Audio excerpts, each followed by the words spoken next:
அஸ்ஸலாமு அலைக்கும் வரஹ்மத்துல்லாஹி வபரகாத்துஹு. தினமும் ஒரு ஹதீஸ்.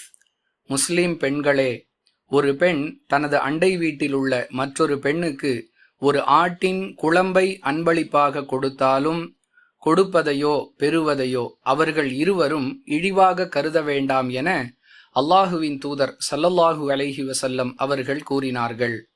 அறிவிப்பவர் அபூ ஹுரைரா ரலியல்லாஹு அன்ஹு.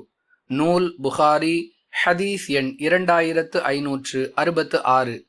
அன்பிற்குரிய அல்லாஹுவின் நல்லடியார்களே, குழம்பு என்பது வேறு, குழம்பு என்பது வேறு.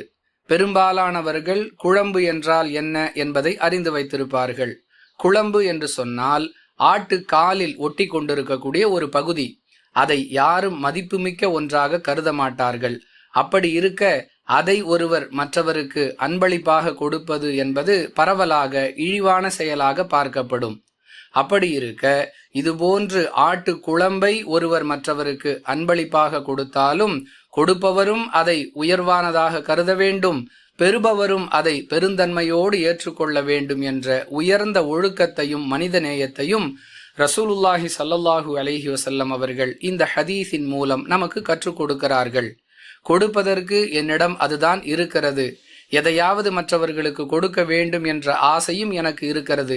இப்படிப்பட்ட சூழலில் என்னிடம் எது இருக்கிறதோ நான் அதை மற்றவர்களுக்கு கொடுக்கிறேன் என்ற எண்ணத்தில் கொடுப்பவரும் அதை உயர்ந்ததாக கருத வேண்டும், பெறுபவரும் அவரால் இதைத்தான் கொடுக்க முடிந்தது, அப்படி இருக்க அவருடைய மனம் நோகாமல் நாம் அந்த அன்பளிப்பை பெற்றுக்கொள்வோம் என்ற பக்குவத்தை தமக்குள் வளர்த்து கொள்ள வேண்டும். இது இந்த ஹதீஸ் நமக்கு சொல்லக்கூடிய பாடம். புரிந்து நடந்து கொள்வோம். வாஹிரு தஅவானா அனில் ஹம்துலில்லாஹி ரப்பில் ஆலமீன்.